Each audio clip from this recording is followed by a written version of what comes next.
Hello everybody, this is Miss Peachy from your WCA Biology A class, and today we are going to be looking at an overview of Unit 2, Lesson 8 in Biology A, Gene Expression and Gene Regulation. So let's just start by saying this is a very difficult lesson. As I was going through the lesson and the material that's been covered and the vocabulary, I was a bit overwhelmed with how much information there is. So I'm really hoping that you've joined me here to kind of make this a bit simpler and that I'm able to succeed in helping you understand this a bit better, kind of sifting through some of the terms and some of the technicalities in here and making this something that you guys can come away from with a fairly decent understanding of what's going on. I just want to remind you that I also have a an organizer, like a notes organizer for this. This will be on my website, Unit 2, Lesson 8, Gene Expression and Gene Regulation. This will allow you to kind of use this to follow along with my video today and take notes and get the kind of important information down. All right, so let's start. Again, I have over, on the side of the screen, the left side of the screen is the lesson that I'll kind of be going through a little bit.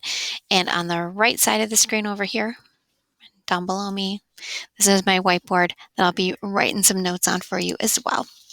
So again, lots of information here. So I apologize if you may have to rewind it and watch it again to get kind of all the information. We'll try to go through it and make it a little bit clearer to understand. Okay. So I'm first going to talk about just defining a couple of terms, and that's gene expression and gene regulation. So gene expression is the process by which information carried by the DNA of cells is decoded and used to build the proteins needed for those cells to survive. So this is generally the actual process that's happening. That's that transcription and translation process, how genes go from being in your DNA to being expressed as physical characteristics of you or functions of your body, right? So that's gene expression. The problem with gene expression is that you can't express all the genes that you have in your body all the time, everywhere. We kind of talked about that in the previous video. So you have to regulate the expression of those genes. Only some genes can be expressed, and on certain cells have some genes that are expressed and most of them that are silenced, and that kind of is throughout your body. Different cells in your body will express some genes and not others, and then a different area of your body, those cells will express a different set of genes. And so that's what gene regulation actually is. So essentially what we're talking about in today's lesson is how cells regulate the expression of genes. And that's going to vary depending on the type of cells and kind of where that regulation takes place. So I'm kind of skipping over a few of these slides here. This just talks a bit more about what gene expression and gene regulation is on slide 2. And then it kind of gives you an overview here in slide 3. And it just as a reminder kind of the types of cells we're talking about and kind of the process that's actually being regulated. So some of the review reminders from what we talked about in this video that I have previous to this, right? So one of those is that you have two different types of cells. So we have prokaryotic cells.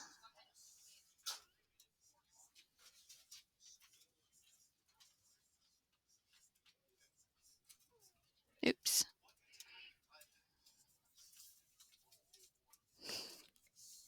And we have eukaryotes, or eukaryotic cells.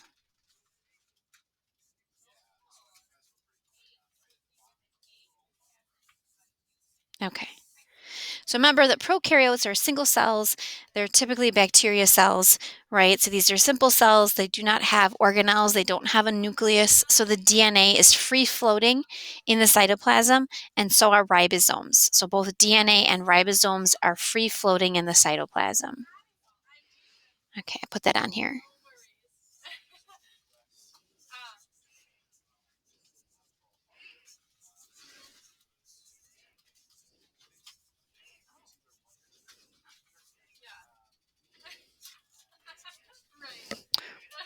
Sorry, sometimes my writing is terrible.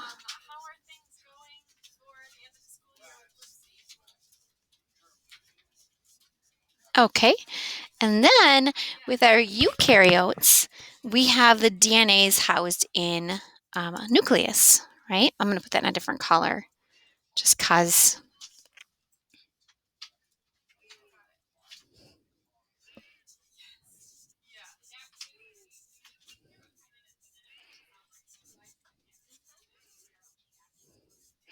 So the importance about this is that when you have the DNA right along with the ribosomes, what happens is that, remember from our previous lesson, that DNA is unzipped and transcription is a process by which that DNA is read and messenger RNA is made.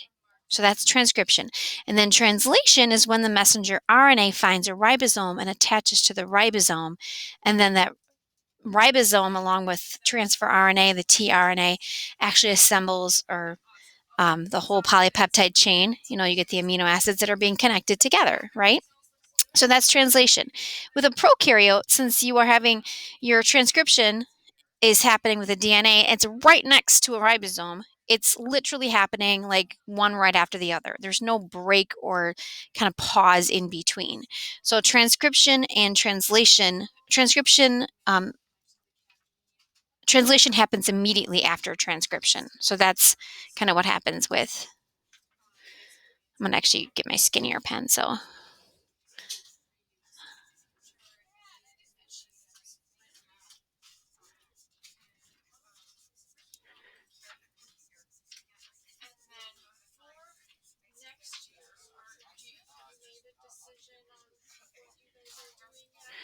oh man.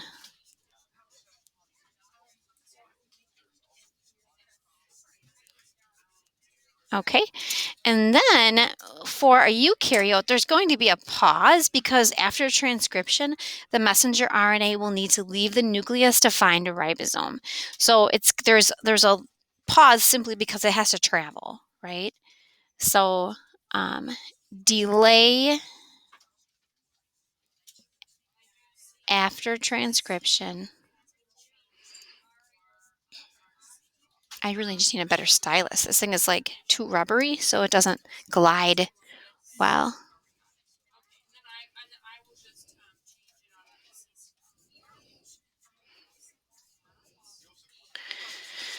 Okay, so as messenger RNA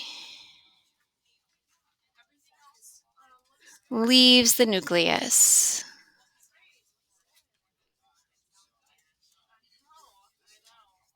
Okay, good enough. I'm going to find a different stylus here. So I don't like, I have a better one at home. Okay, because again, it looks like, well, I would say kindergartner, like third grader. It's some decent printing. I would say it was a pretty accelerated kindergartner. Okay, so prokaryotes. So because translation happens immediately after transcription with prokaryotes, the gene regulation is focused on transcription. Like most of gene regulation is going to be on affecting or stopping transcription. Okay. So,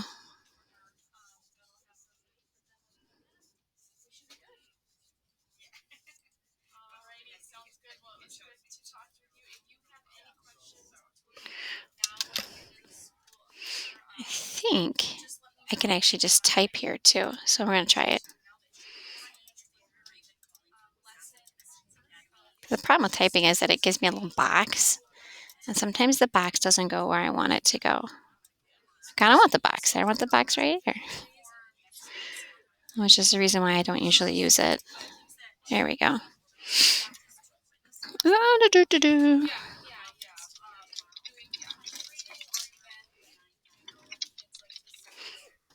Better penmanship, right? So gene regulation focuses on transcription. And here, also with regards to our prokaryotes. Come on. I'll just put it and then I'll move it. They are single-celled, so they focus on conserving resources. Okay. This is super necessary as well. Um, Single cell organisms don't have a lot of resources. They really don't have a lot of energy to be able to use kind of frivolously. So it's important to use the energy for just the processes they need to survive. They're not going to be able to do other things that are extraneous or whatever because literally they're small and they don't have a ton of energy. So there's kind of our breakdown between prokaryotes and eukaryotes. Prokaryotes, DNA and the ribosomes are free floating. So this means transcription happens immediately after translation happens immediately after transcription. So the gene regulation is going to focus on transcription. Because they're small, they have to conserve their resources. So that's part of the reason why this happens. Eukaryotic cells, we have the DNA right in the nucleus. So then after transcription, the RNA makes its way out of the nucleus to find a ribosome in the cytoplasm. Because there's this delay, then you have kind of a variety of different ways in which regulation can take place. It can be transcriptional, it can be translational, it can be post-translational. So there's multiple different ways in which gene regulation takes place. All right, moving on up. We can pause that if you need that for more time there. So let's talk a bit about prokaryotes and that transcriptional control. Right, so we have our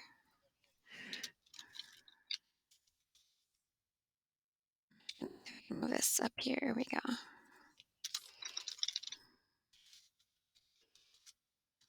Okay, so we have our transcriptional control of the prokaryotes, and there's a couple of videos that are given here um, in the lesson. There's two Khan Academy videos, one on the trip operon and one on the lac operon. I don't like the trip operon video. I think it's too complicated and she's literally just reading from a script. I don't like it. I don't think she does a good job of explaining how the trip operon works. I think she uses much more complex terminology. So, I mean, if you're going to watch just one of the two, I think the lac operon video is pretty good. I'm not real familiar with the narrator of the trip operon, but the instructor here of the lac operon video, I've watched a number of his Khan Academy videos and I would give them kind of, good 2 thumbs up. He does a pretty good job of explaining stuff in a way that's not too complicated. So essentially the idea behind this is that if you think about it, I'm going to draw some pictures here actually. Remember that a prokaryotic cell, super simple, right? It's got your cell membrane, it has a cell wall, it has ribosomes free floating, and it has DNA in it, but it's usually just like a loop of circular DNA, right? That's it. So it's a very single stranded, one chromosome, one thing. That's it. And they have, again, the desire, although not really desire because they're bacteria, so we're not going to say that they actually can think or whatever, but it's a good strategy for them to be able to conserve resources because they're finite, they're limited, and being small, you don't really have a lot of energy to begin with. So it's important then to be able to only kind of do cellular processes when they're necessary, not all the time, right? And a great example of this is with the lac operon. So the idea here, and I'm not going to go into a ton of detail because you can watch the Khan Academy video over there, but the idea here is that lactose is a sugar that is found in many different products, milk products specifically. We've talked about this before. So there is a bacteria, E. coli,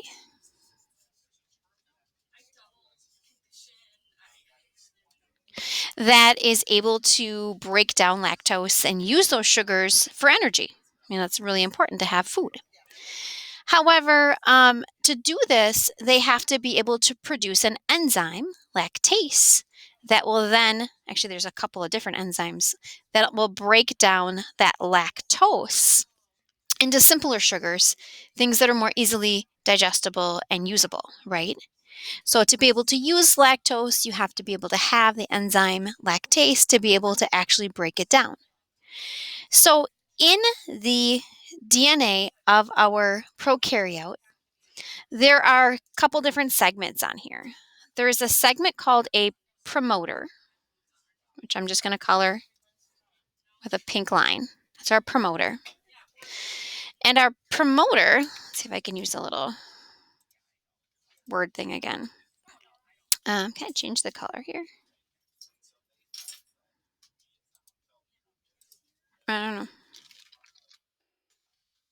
Promoter is basically a segment of the DNA that RNA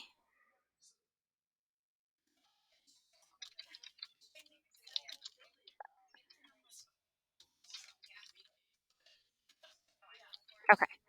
So what the promoter does is it's a little spot that allows this enzyme DNA polymerase to attach to it and begin the process of transcription.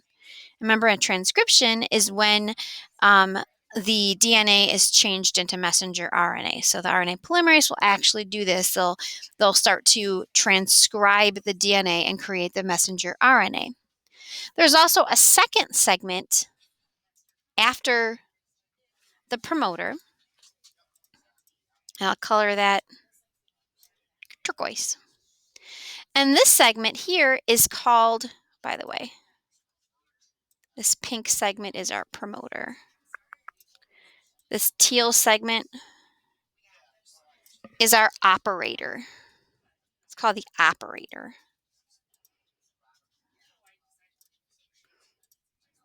One of these days I'll figure out how to do this right. Okay. And what this does, it's basically a place that a repressor can bind to.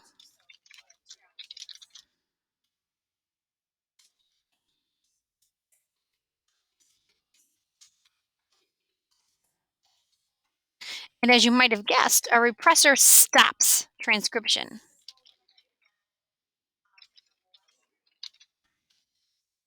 Okay.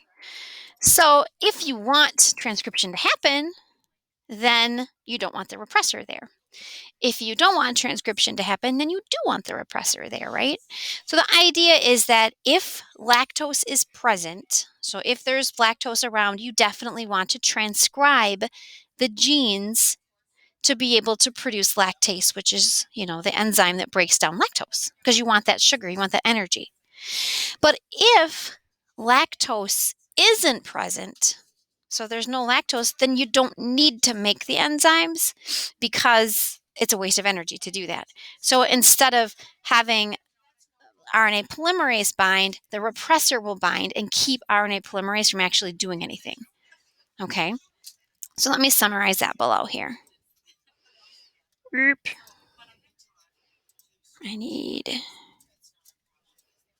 we go.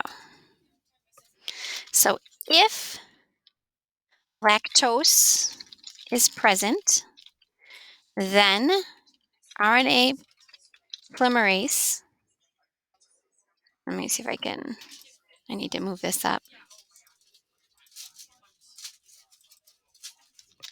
will bind to the promoter and transcribe the genes that make the enzyme lactose to digest the lactase. Oh, sorry. Lactase to digest the lactose. Okay, lactose is the sugar, lactase is the enzyme. If lactose is not present, the repressor will bind to the operator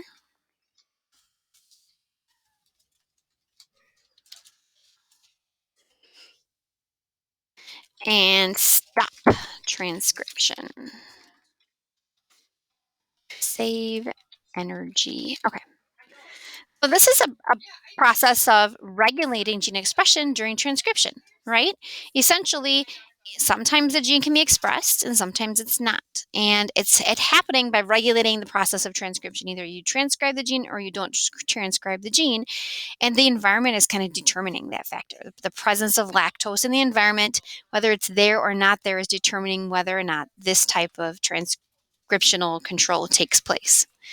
So that is So it's either inducible or repressible, right? You can induce if lactose is present, then induces transcription. If lactose is not present, then it's going to repress the transcription. So that's kind of one way in which transcription is controlled and is done so in prokaryotes. All right, so we're going to move on to the next section here.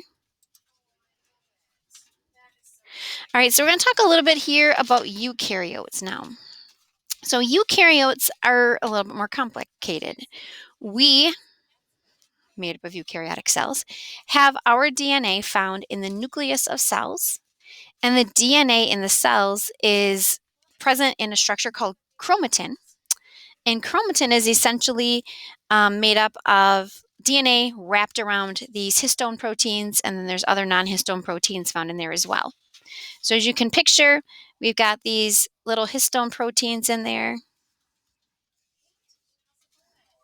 and you've got all this DNA that kind of coils. Stop that. Sorry, I don't know where that happened. Kind of coils around here, and then it goes to the next section, and there'll be some more histone proteins. There's these sections of 8, and it wraps around and just coils up a little bit to make it more easily packaged and put into the nucleus. It's a pretty small area. So this is called chromatin. So chromatin is made up of DNA, histone proteins, and non-histone proteins. And then you've got kind of 2 specific types of chromatin. You've got euchromatin and heterochromatin. And I'm trying to keep up here, but I'm moving up a little bit ahead here. Let's see here.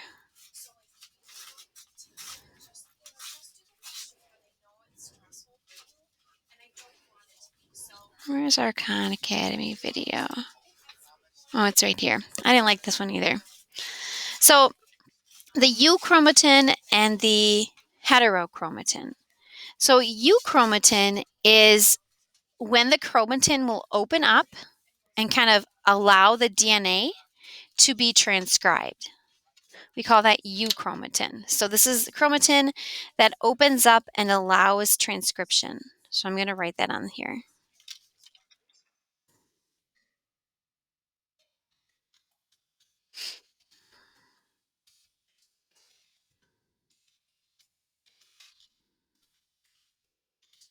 And this was actually the video I was talking about. I'm sorry. The other 2 Khan Academy videos are fine. It's this one that I didn't like. So opens up and allows transcription. This is through a process called acetylation. And she really goes into some very technical biochemical processes that I think are things you don't really need to know. So we're just going to say that it opens up and allows transcription. I think that's a fine definition there. And then we have heterochromatin. Chromatin is where it coils back up and no transcription. Okay. And again, there's some processes. There's something called acetylation and deacetylation. Acetylation induces euchromatin, and deacetylation is inducing heterochromatin, but it's just words. You don't really need to know those because we're not going to understand the chemical processes involved in there as anyways. So essentially, one way to regulate gene expression is to regulate by only allowing certain chunks of the DNA to be transcribed at any time, right?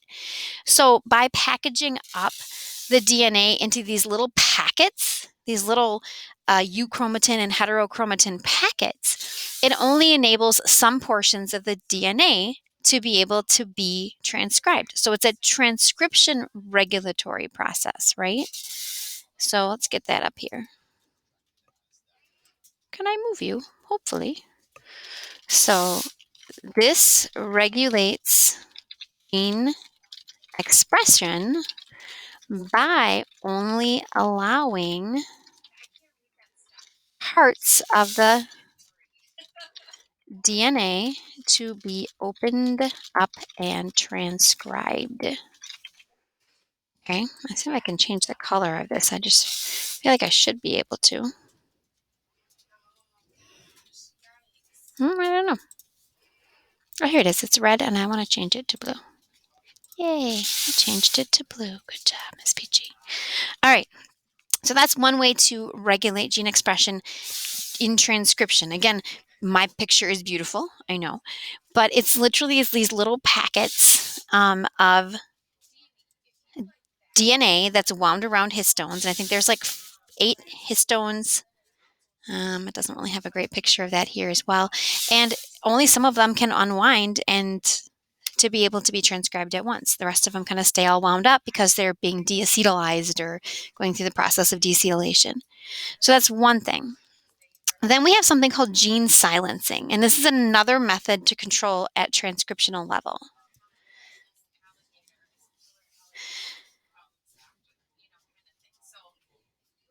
So from what I got out of this, gene silencing, let's put that one over here. I'm actually going to make this guy.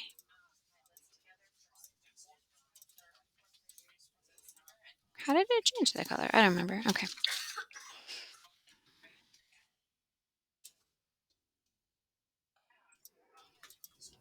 Sure.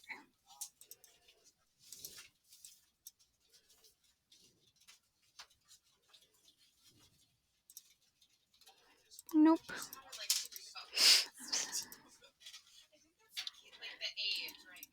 There we go. Okay, so gene silencing is basically using a process called DNA methylation. Again, unnecessary, complicated words. Basically silences genes when developing.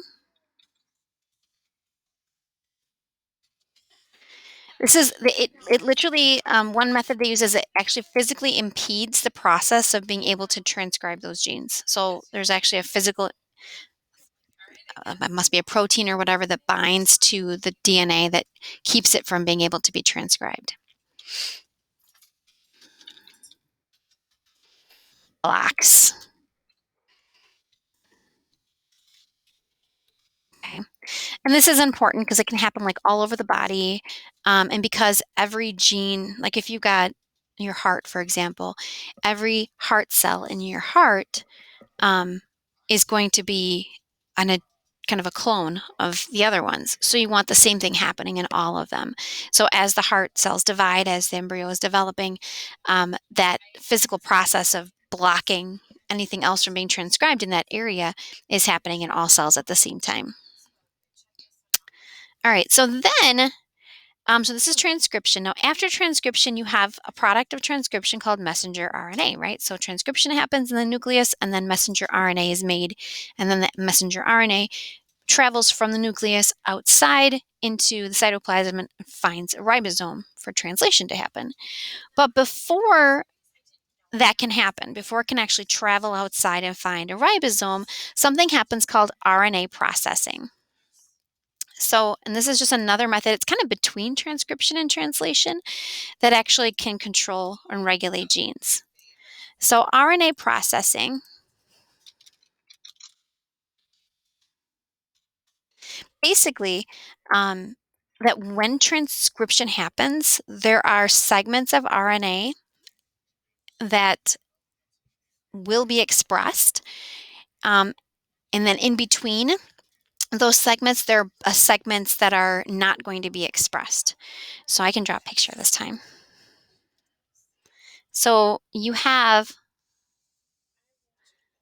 these segments that will be expressed, and then you have these little segments that won't be expressed. And then that will be expressed, won't be expressed, will be expressed, like that. That's your RNA. Okay, so these segments that will be expressed, these are called exons.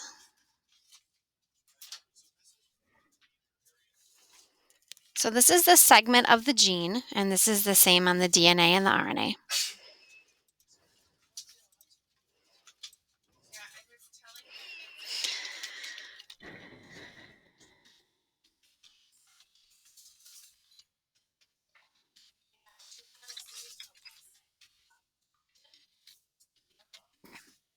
And then we have these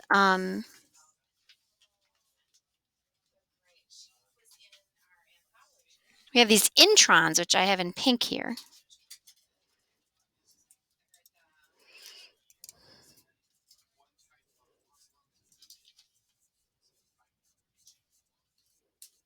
Okay. And introns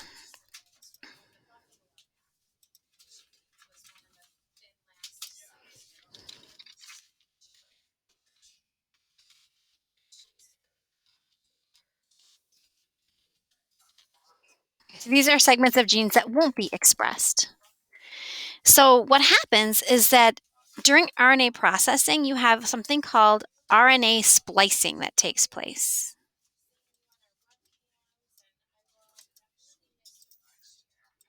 Oops. Come on. Sorry. Sometimes this thing is just not. Apparently changing colors is just not my thing today. Okay. RNA splicing is kind of what it sounds like. They cut out the introns and then have to put the RNA back together, so it's just made out of exons, right?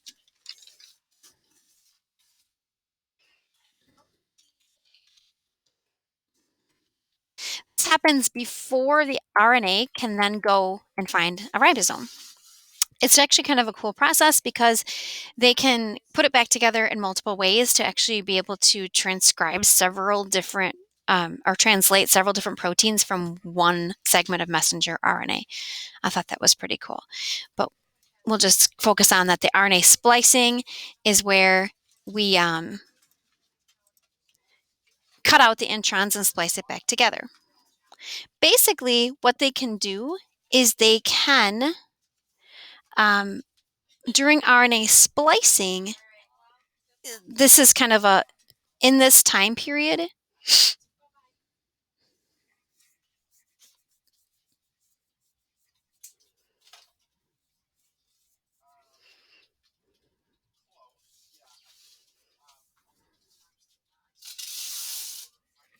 you can kind of regulate the messenger RNA before it actually makes it to the cytoplasm to be translated. You can kind of mark it. It can be marked at that point for destruction later on. Okay. All right. So, and then that brings us to our final part here, which is called RNA silencing. So this is where, after the splicing, the RNA is marked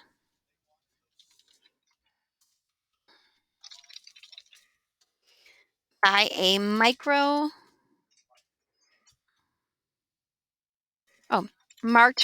for destruction. Okay. And so this can occur in two different ways.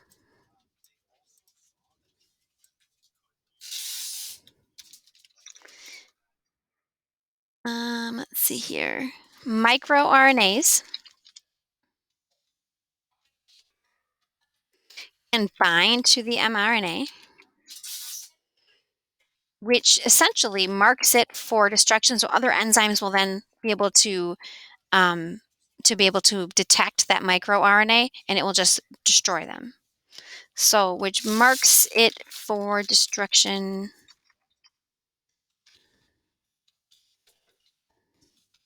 Think of it like the microRNA is kind of putting a hit on the messenger RNA, and then the assassins come in and just destroy the messenger RNA.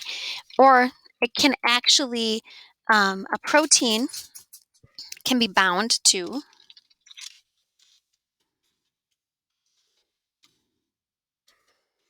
which keeps it from binding to a ribosome.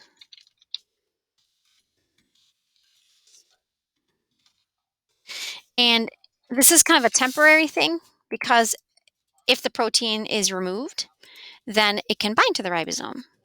So it doesn't destroy it completely, it just kind of silences it temporarily. So these would be considered to be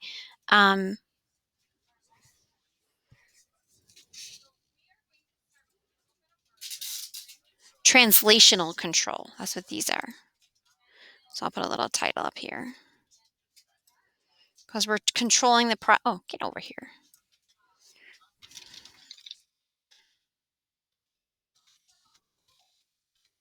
Okay, so we are controlling the process of translation here.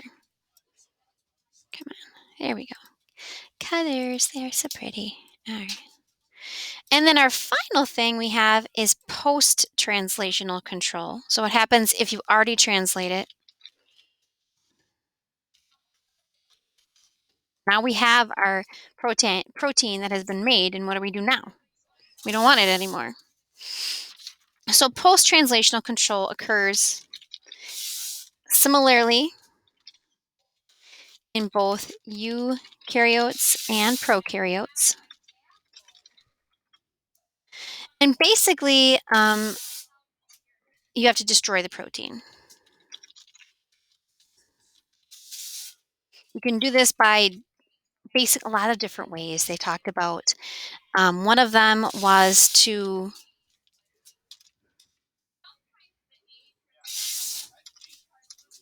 one way, get out of here. One way was preventing the protein from folding correctly. Another way talked about like preventing other things from binding to the protein to keep it so it's not functional.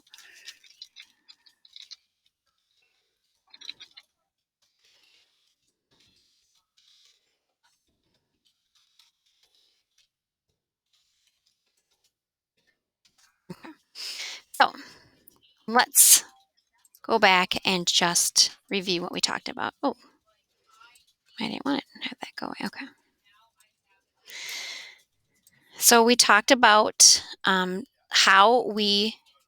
cells control the process of gene expression, and they can happen during transcription, during translation, or after translation has taken place, right?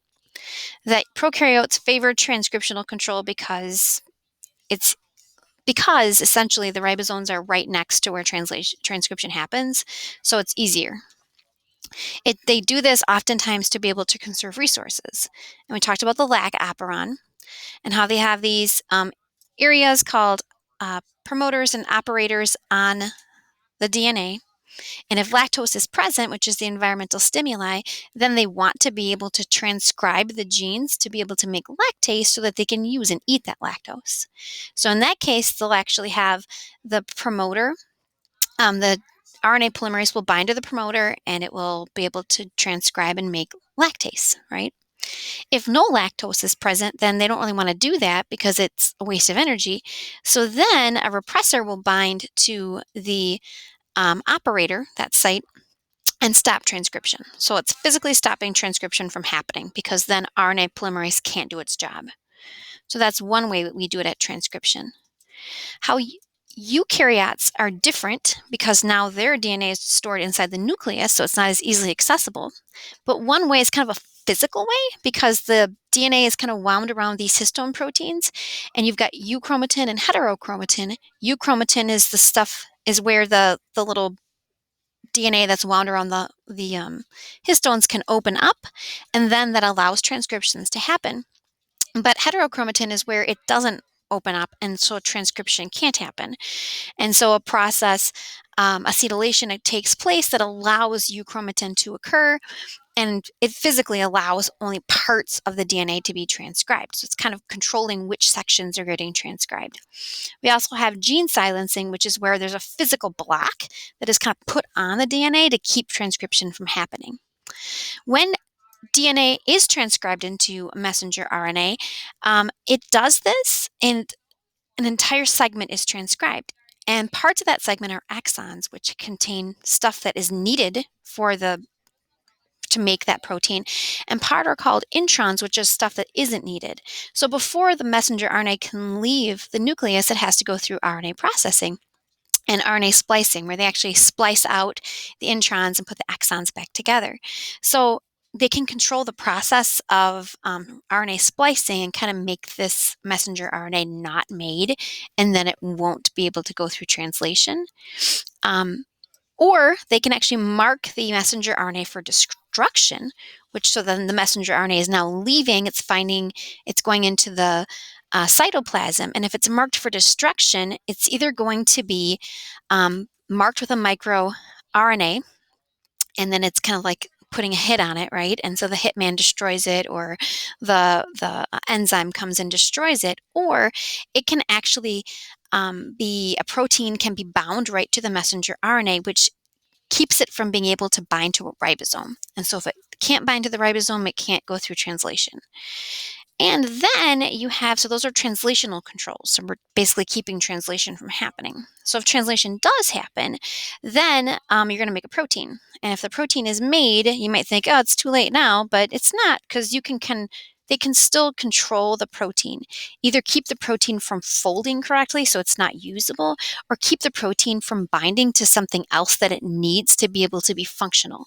So as long as it can keep that protein from being fully made, then post-translational control can also regulate the expression of genes.